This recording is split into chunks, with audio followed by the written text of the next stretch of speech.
أستغفر الله من الخطايا. Contoh kecil, bapak kalau istrinya masak keasinan, bapak pilih jujur apa pilih bijak? Kalau pilih jujur pasti ribut. Goblok lu masak keasinan, pasti ribut. Ayo pilih jujur apa pilih bijak? Mesti bijak tuh. Oh, soal keasinan sih bagus. Sedikit kita cobain udah berasa, jadi hemat. Itu sebabnya Quran bilang, innallaha ya'muru bil adli wal ihsan. Taruh ini telur di pinggir meja, nak. Anak yang jujur, taruh di pinggir meja. Anak yang ihsan, ketengahan dikit, bijak tuh. Ketengahan dikit, nanti jatuh kalau di pinggir. Dan itu bukan pelanggaran. Contoh lagi, Bu, suami nyupir taksi, pulang kerja capek, panggil anaknya, nah tolong badan bapak diinjekin. Kata anaknya, nggak mau pak, itu kurang ajar. Nah coba lihat di sini, konteksnya kan beda ini. Ini permintaan sang bapak, tolong mak, bapak diinjekin badannya pegel. Bapaknya yang minta. Kalau nggak diminta baru kurang ajar. Datang-datang bapaknya diinjekin itu. Tapi dong bapaknya yang minta. Baik, ya. Jadi yang ketiga, bohong yang boleh itu apa? Bohong untuk menyelamatkan jiwa seseorang. Itu boleh. Pak, rumah Pak Zainuddin di mana? Kenapa, Mak? Mau tak bunuh dia. Oh, udah pindah, Mas. Pindah. Kemana? Nggak tahu saya. Ujung berung ujungnya lagi sana. Udah pindah. Kita tahu persis, tapi kita bilang nggak tahu untuk menyelamatkan nyawa orang yang jelas tidak bersalah. Itu boleh. Ya. Sekarang soal su'uzon, buruk sangka. Quran pesan, jangan kamu berburuk sangka, karena buruk sangka itu sebagian daripada dosa. Jadi belum apa-apa, kalau sudah kita mulai dengan buruk sangka, itu sudah dosa. A priori namanya. Inna ba'da zanni ismun. Sesungguhnya sebagian dari buruk sangka adalah dosa. Bersu'uzon, jelek sangka kepada orang lain. Bukankah kita ini harus diajarkan husnuzon kepada kenyataan yang menurut kita pahit sekalipun? Contoh, Bu, maaf Pak, kalau Bapak kan tenang, CS. Nih reseh nih ini. Kita meleng jadi ngobrol nih kerjaannya nih. Bu, satu hari seorang petani kerja di ladang. Selesai kerja, istirahat, dia tidur di bawah pohon beringin. Di sebelah pohon beringin ada pohon semangka. Ini petani sambil tidur berpikiran, Tuhan kok nggak adil ya. Masa beringin pohonnya gede, buahnya kecil. Semangka pohonnya kecil, buahnya gede. Tuhan nggak adil nih. Bukan arsitek ulung Tuhan ini. Terbalik nih urusan. Mestinya beringin pohonnya gede, buahnya segede semangka. Semangka pohonnya kecil, buahnya sekecil buah beringin. Nggak adil Tuhan. Baru dia selesai berpikir Tuhan nggak adil, jatuh sebutir buah beringin pas nimpa hidungnya. Dia kaget. Astagfirullahaladzim. Kalau begitu Allah benar-benar adil. Coba kalau buah beringin segede semangka, remak masih. Why? Kenapa kita harus buruk sangka sih? Kenapa kita nggak membanyakan baik sangka saja? Bahkan Allah pun kita protes. Gua kan sujudnya rajin, ngapa rezeki syarat amat sih? Kenapa sih? Ayo jujur, dalam hidup kita sering kayak petani tadi itu. Tuhan pun kita protes. Kita tidak bisa berhusnuzan, berbaik sangka. Jangankan kepada orang, kepada Allah pun kadang kita berburuk sangka. Padahal selalu ada kebaikan dari setiap yang kita saksikan ini. Perbanyaklah husnuzan, baik sangka, supaya hidup nggak capek. Bu, banyak-banyak baik sangka supaya hidup nggak capek.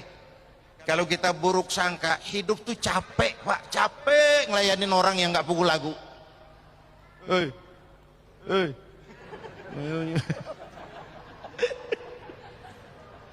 Aduh, speechless nih ngomong. Tomak dari bahasa Arab to mim ain. Tomak diterjemahkan ke bahasa Indonesia menjadi tamak, serakah, rakus. Kalau dalam dunia sio itu simbolnya monyet. Monyet, coba lihat monyet, kasih pisang makan, penuh mulutnya, lemparin lagi, kakinya megang, kasih lagi, tangannya nyepel, mulut penuh, tangan megang, kaki megang, temennya sebelah dikasih, masih dirampas juga. Monyet itu yang bikin menghambat pemerataan pembangunan di Indonesia kan, monyet-monyet serakah ini. Nah, puasa ini mengantisipasi sifat tomak itu dengan warok dan kona'ah, merasa cukup. Coba ini kalau gini hari ini, apalagi 5:30 sebentar lagi nanti, kayaknya apa aja mau kita makan. Kayaknya kalau boleh orang lain jangan kebagian, semua saja buat saya. Tapi nanti kena seteguk air sepotong roti, selesai itu. Orang kaya, orang yang hidupnya cukup. Orang miskin, orang yang selalu merasa kurang. Itu tasawuf. Orang kaya, orang yang hidupnya cukup. Orang miskin, orang yang selalu merasa kurang. Maka sifat-sifat tomak tadi sudah digambarkan dengan hurufnya, Ustaz. Huruf to, mim, ain. Coba lihat. To tengahnya bolong. Mim tengahnya bolong. Huruf ain kalau berdiri sendiri, mulutnya nganga, perutnya gede. Oh, jadi orang tamak, mulutnya nganga, perutnya gede, bolong. Diisi seapapun nggak akan pernah cukup. Bu, itu yang Nabi isyaratkan. Lau anna libni Adam wadiyani min dhahabin labtagha lahu masalisan. Kalau manusia diberikan 2 ladang emas, puas? Tidak. Mereka akan cari ladang emas ketiga. Tidak akan penuh mulut manusia kalau belum dijejali dengan tanah di balik papan. Di balik papan itu papan di baliknya. Itu namanya balik papan. Itu sudah dijejali tanah baru tenang hidupnya itu. Dalam konteks dengan puasa, saya memang pernah bilang, dunia pendidikan bilang pendidikan akan lebih berhasil kalau bersifat audio visual. Saya kira itu arahnya. Ngajar anak berenang, bawa ke kolam. Ngajar anak naik sepeda, berikan sepedanya. Ngajar orang cinta fakir miskin, rasain lapar. Nggak bisa kan ngajar orang berenang di teori doang. Ke kolam nggak pernah. Teori hafal, sekali terjun gaya batu. Nggak nimbul lagi. Yang saya maksud audio visual dalam konteks puasa tadi. Oh, iya. Yang terakhir ya? Ibu, apa yang tadi ya? Ya.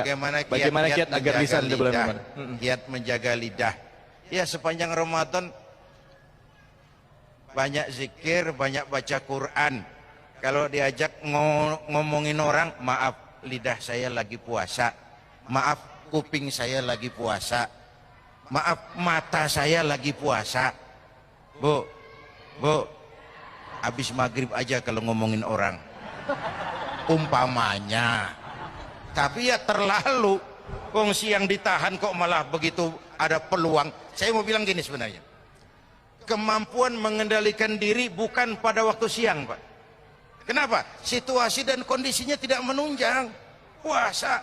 Tapi begitu maghrib, segalanya boleh, situasi dan kondisi memungkinkan, di situ kelihatan pengendalian diri itu. Apa terjadi pembalasan dendam? Mumpung boleh, semua sikat.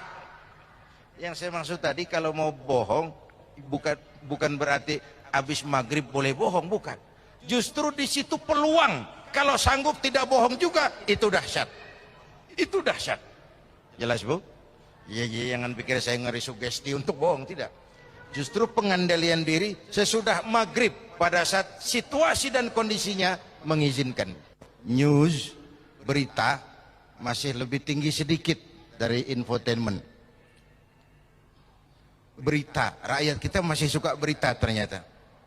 Tapi bahwa ranking kedua diduduki oleh entertainment, ini juga menimbulkan keprihatinan.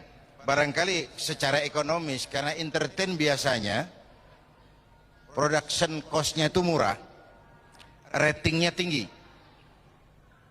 Secara ekonomis ini menguntungkan. Lalu masyarakat kita memang senang dengan berita-berita tentang public figure, tentang selebritis. Setiap hari, pagi, siang, sore, tengah malam, dijadikan idola, dipuja, untuk kemudian juga dicela sekaligus. Bapak Ibu hadirin yang saya hormati, gejala ini di tengah kita masyarakat makin mengalami krisis figur, harus kita selamatkan. Harus kita berikan filter masyarakat kita ini. Mana yang harus diidolakan, mana yang sekedar cukup dikagumi, diketahui, dikenal, selesai. Tapi anak-anak kita kan tidak ada filter, semua dicontoh. Karena orang senang biasanya nyontoh. Mau pantas mau enggak itu nomor 86 deh. Yang penting nyontoh dulu. Sampai di kampung saya anak-anak muda celananya pakai paku semua itu, pakai rantai, padahal nggak kemana-mana, nggak show dia. Tapi memang orang cinta itu nyontoh. Nah, dalam kaitannya dengan gosip tadi, dengan berita-berita yang tidak benar tadi, inilah yang harus kita jadikan sebagai filter di tengah-tengah masyarakat kita. Jangan sampai masyarakat kita dibentuk oleh entertain. Sekali lagi, kita percaya bahwa entertain ini memang membuka banyak lapangan kerja. Tapi jangan sampai masyarakat kita dibentuk oleh yang namanya entertain ini. Karena begitu intensifnya penayangannya, sampai kadang-kadang setiap hari, tidak ada hari tanpa diisi dengan hal-hal seperti itu.